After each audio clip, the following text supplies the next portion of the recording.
Federal government declares proposed nationwide industrial action by organized labor premature and illegal.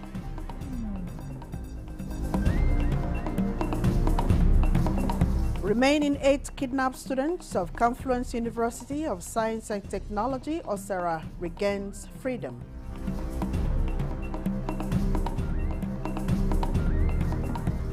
Federal government said to begin oil exploration in Ogun State.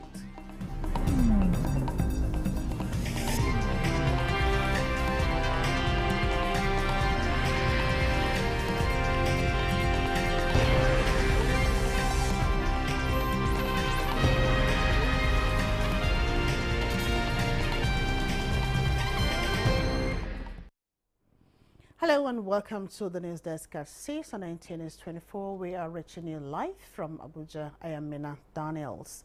The federal government has declared they propose a nationwide industrial action by the organized labor as premature, ineffectual and illegal. The Attorney General of the Federation and the Minister of Justice, Lateef Fagbemi, SAN, made the declaration in a letter to the 2 trade centers in the country.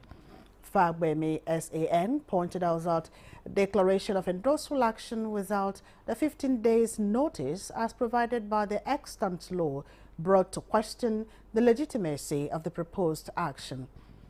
Lateef Fagbemi SAN, as the chief law officer of the country, called the attention of the leadership of the 2 labor centers to the binding effects of the interim injunctive order of the National Industrial Court issued on the 5th of June 2023 and all parties in the matter. The Attorney General of the Federation and Minister of Justice advised labor leaders in the spirit of collective bargaining to return to the negotiation table to prevent foisting avoidable hardships on Nigerians. Lateef Fagbemi SAN stressed the need for the industrial unions to pursue their cause within the ambit of the law. The remaining 8 kidnapped students of the Confluence University of Science and Technology, Osera, have been released. In a statement, the Kogi State Commissioner for Information and Communications, Kingsley Femi Fawo, says the State Governor Ahmed Usman Ododo had directed full support towards the recovery of the students and their parents, while modalities are being put in place to make Kogi safer for all. The governor, who expressed gratitude to President Bola Ahmed Tinubu for directing the mobilization of resources to ensure the rescue of the kidnapped students, thanked the National Security Advisor, all security heads and their personnel for their contributions towards the release of the students.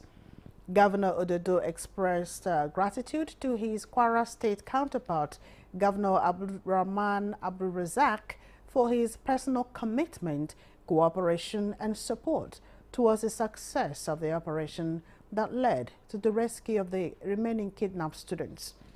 His actions, he says, has also reinforced the Kogi-Kwara cooperation and unity of purpose. The governor urges all residents to always volunteer intelligence to security agencies to enable them prevent crime. And of course, earlier in the news, we spoke with the Commissioner for Information of Kogi State, Kingsley Femi Fawo, on the rescue of the remaining 8 kidnapped students. The situation is very calm. What we are doing right now is to ensure that we do a lot to rehabilitate and support those students psychologically, medically, and also support their families, and also to be able to, continue to give them the confidence to go back to school, and for our students to also know that they are safe in their institutions of learning. All right, Mr. Femi, what measures is the Kogi State government putting in place to ensure institutions of learning are properly secured to avert future occurrence? Like we said, we are also committed to the Safe School Initiative. We are putting in place a lot of modalities, a lot of security architecture around all our institutions of learning so that our people will be very safe. We are happy that the president of the country, President Bola Ahmed Tinubu, has shown a lot of commitment in ensuring safety of students in school. And we want to thank him especially for the rescue of these students that were kidnapped.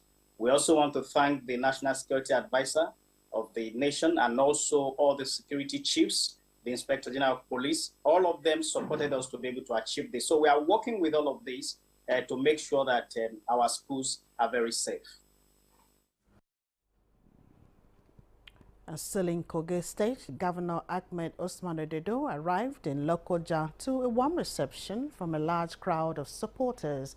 This event follows the Kogi State Governorship Election Petition Tribunal's decision to uphold his election. Solomon Ayede reports.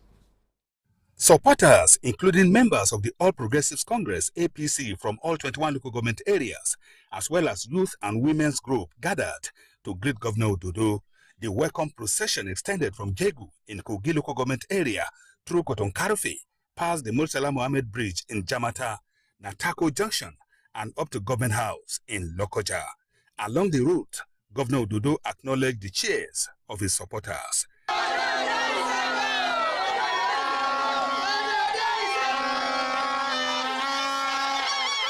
At the Government House, Governor Ododo thanked God for the tribunal's ruling and expressed gratitude to the people of Kogi State for their support in the November 11, 2023 governorship election. He stated that the tribunal's affirmation of his victory motivates his administration to continue improving social welfare, security, access to free education, quality healthcare, industrialization, agricultural development, and peaceful coexistence. I'm very happy that you stood by your mandate from the beginning up to the last judgment. Yes. That has shown that Project Kogi has come to stay. Governor Ododo also thanked President Bola Ahmed Tinubu for his commitment to the Renewed Hope agenda, which he credited with driving progress in Nigeria and Kogi State. He praised the state security agencies for their efforts in protecting lives and property, emphasizing that Kogi State will remain hostile to criminal elements. In Lokoja, Solomon Ayedehi, NTA News. And in Ogun State, the quest to become an oil-producing state has received a boost as the federal government says all is now set for the exploration of oil and gas in the Gateway State. Minister of State for Petroleum Resources, Oil, Henikin Lokboberry, stated this when he led the federal government delegation to the state on fact-finding regarding the potential oil status of Ogun State. Leko Abonde reports. Minister of State for Petroleum Resources, Oil, Henikin Lokboberry, who led the delegation, acknowledges that the quest by the federal government to shore up its revenue through the discovery of mineral resources, including oil, in potential oil-producing states, brought the delegation to Ogun State. He notes that Ogun State has always been part of the Dahomey Basin corridor with high deposits of mineral resources, including hydrocarbon, hence the visit. Government decided that we're going to resume exploration in the different basins. We decided to come to Ogun State to reassure the people of Ogun State that we have very high potentials of discoveries here. And that's why we're here. Our presence here, underscores the seriousness the federal government attaches to, the exploration activities that we want to carry out. While appreciating the delegation for the choice of Ogun State, Governor Dapo Abiodun notes that the state has unique advantages and opportunities in the realization of the mission. This is a region of the country that provides ease of access, low entry and operating costs, a safe and welcoming community, and of course a very active state government support and participation.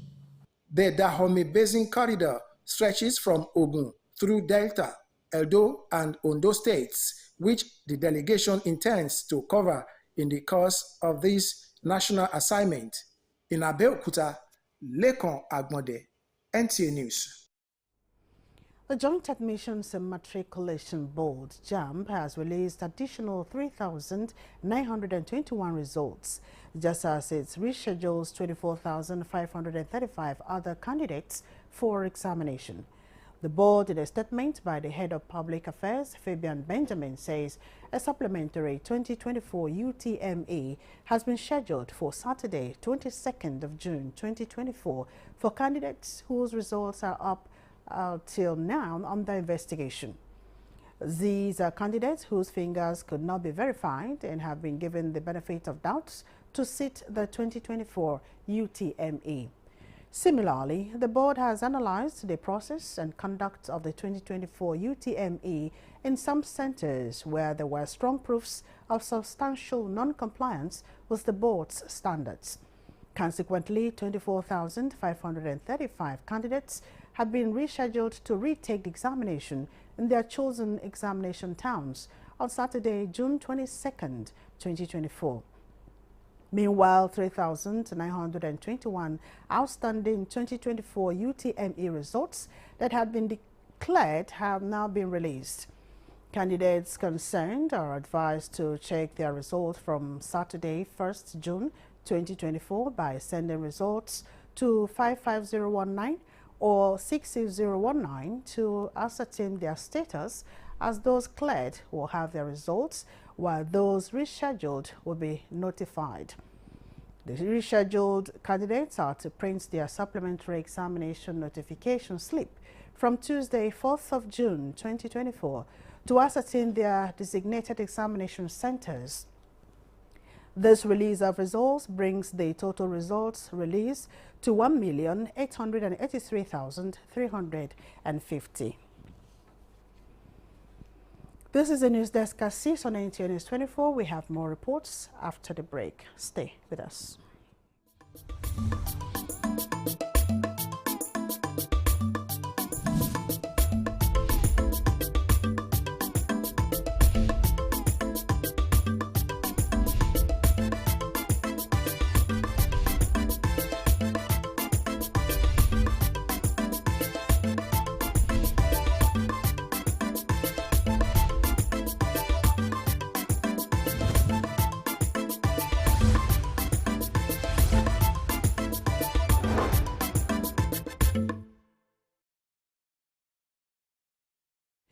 For the children of Keti, a rural community in the FCT, this year's Children's Day celebration was a day to remember with various activities designed to brighten the day and leave a lasting impact on their lives. Well, thanks to Sir David Osunde, who has made it a ritual to celebrate his birthday every year with children in the community. Let's join Ekene Ndulwe for the report. Keep us up to 2025 in the mighty name of Jesus. Amen. Thanksgiving Mass at St. John's Catholic Church, Keti, heralding the 77th birthday celebration of Sir David Osunde. It is also an occasion to celebrate the children with messages from the pulpit to guide their spiritual growth. And above all, they first of all imitate Christ and imitate Sir David Osunde, who has been very kind and generous to them. One day they will be replicating what David is doing in their life to other people. So let it not just be something that we end with them. The smiles on the faces of these young ones are palpable as they moved to the field to take part in activities lined up for the celebration. Since 2013, on every May 27, a day set aside for the National Children's Day celebration, Sir David Osunde marks his birthday with the children in the rural community to give them a sense of inclusion. We started this, it just started in a very small scale. We didn't know it was something that was going to continue. But when we saw the joy and the smiles the thing brought to the children, we decided to make it a yearly event. And he has been sustaining it since that. Sir David Osunde Foundation since 2013 has decided also to put smiles on the children of nobodies, the community who are long forgotten, where social amenities are not something one can write home about. The idea is to give a resemblance of what other children of the privileged homes are also experiencing. From colorful parades and dance competition, the children reveled in the activities designed to celebrate their importance.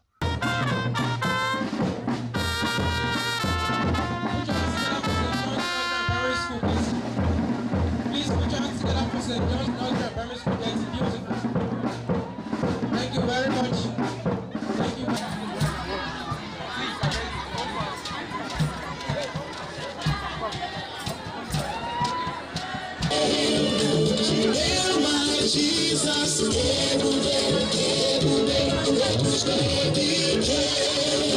I'm wishing him long life and prosperity in good health. I want to thank him very much for putting all this together to make sure that children enjoy themselves in wherever they are to come and celebrate. God bless him and may he live long. Cutting of the birthday cake signals the end of the celebration. But the children say they are looking forward to another one next year. Ekene Ndulwe, NTA News. And wife of the Inspector General of Police, Elizabeth Betokun, says it is the responsibility of parents to create an environment where children could thrive, learn and chase their dreams without fear or intimidation. This was at a forum with police children at the Power International Schools, Abuja. Francis Form reports. I don't go get better class. These are pupils of Police Children's School Day, fitted in the boots of their parents, doing what they know how to do best.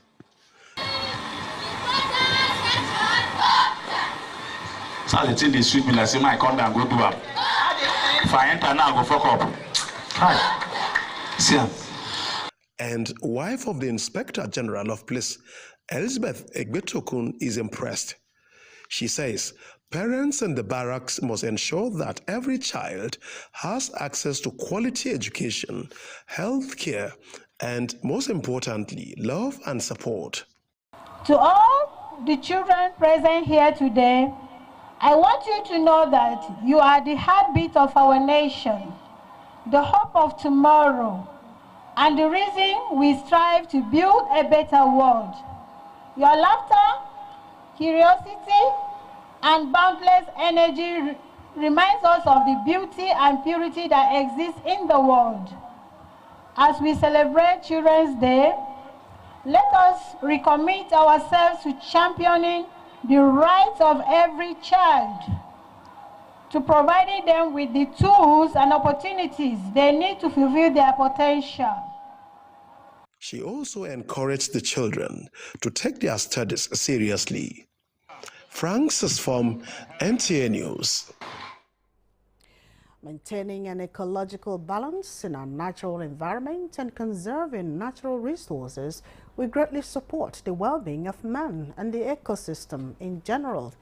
This is a submission of opinion leaders as the National Institute of Public Relations commemorates its Diamond Jubilee in Makurdi, the Benue State capital. Moses Ajawode has more. Established in 1963, the Nigerian Institute of Public Relations has continued to set parameters of knowledge to acquire, to qualify and to practice, regulate the practice and the development of the PR profession. It also monitors professional conduct through an established code of ethics, amongst others. It is in recognition of its efforts spanning 6 decades that members of the Institute in Makurdi have organized a roadwork with the aim of sensitizing members of the public on the need to protect the ecosystem. This NIP have decided that we will plant them, we'll plant trees. And we are calling out people, government to come out and then help join us in planting trees. Other members of the Institute equally bear their minds on the best possible approach towards sustaining a more healthy environment for all. For some time now, the whole world has been crying about degradation. The environment, there are no rains now, even though we are in the rainy season. And that's all part of the climate change that we're crying about. So NIPI is also drawing attention to this particular aspect of the challenge that the whole world faces and Nigeria faces too. So it should be a policy that is properly coordinated and a policy that takes care of those who are in charge of this forest so that they are not encumbered, so that they can do their job properly. So you see, welfare and incentives and motivation is key to what we're saying. If this is done, it will be wonderful, because we need to really conserve our forests. They maintain that the institute is expected to engage in planting of over 200 varieties of trees on the 5th of June in commemoration of the World Tree Planting Day. Other activities marking the Diamond Jubilee includes a colloquium in the FCT where President Bola Ahmed Tinubu will be invested as the grand patron of the institute later in the month. In Makudi, Moses Ajao Udu, NTA News. You're watching the news desk at 6 on NTA NEWS24. Here now is a look at our major stories. The federal government declares proposed nationwide industrial action by organized labor premature and illegal.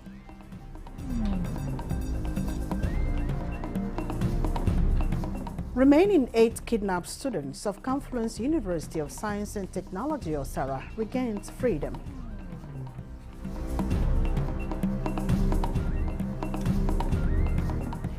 Federal government set to begin oil exploration in Ogun State.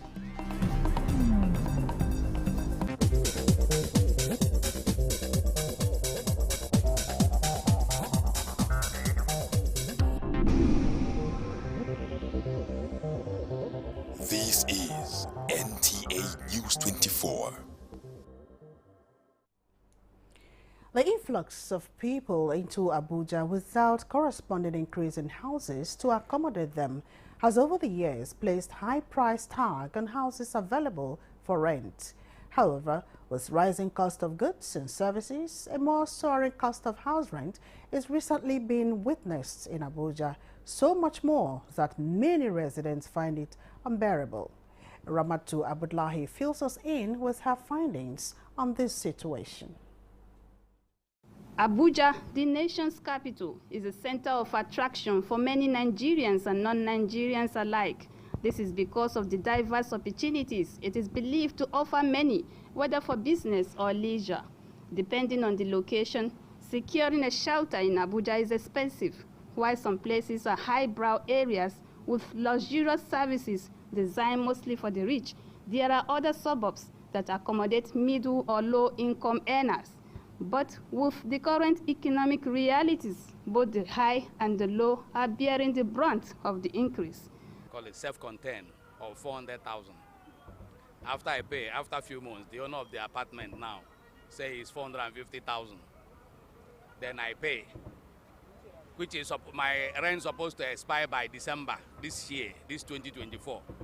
And 2 days back again, the same lady sent me a text that now, from now up, that my house rent is going to be 500,000. Whether if I like, I pay, but if I don't like, I should. The country is going out to feed, how to pay your school fees of children, and and even though the increment in our time is about twofold or 1.5, so which is much on people. How justifiable is it for the landlords who exorbitantly increase house rents? Most of the landlords, what they are complaining is the increase of materials used to build the house, ranging from the cement, block, and even the sand, because the money of a sand, a tipper 6 tire, is increased. Another problem is the agents. The agents want to get money out of a landlord and would-be tenant by all means. So they look into a situation where they offer the highest bidder to the landlords. That is not based on economic reality, but it's just wickedness. I will give you instance area in Dako. The road is being, the government is working on some inner routes at the moment, and some landlords said because they have a good road now, they just increase their rent all of a sudden. That one is not tagged to the economic reality. It's actually tagged to the infrastructure that is being provided. And it's a question that, are you the one providing the infrastructure or is the government? A legal practitioner, Mani Ataguba, says housing deficit in Abuja makes it difficult to regulate high charges on rent, even if there exist rent laws. Whenever a product is scarce, the price goes up. And if you want to insist as a tenant that the landlord should charge what is in the rent control law, the landlord will simply tell you to leave his house. You understand? So that is where the real problem is. And the solution to it is that people should be able to own their own houses. Experts say by increasing funding, expanding the reach of housing schemes, and fostering public-private partnership, the low and medium-income earner can have the opportunity to own their own home, which is the best solutions to this problem. In Abuja, Ramatu Abdullahi, NTA News. And that concludes the news desk at 6 on NTA News 24. Thanks for watching. I am Mina Daniels.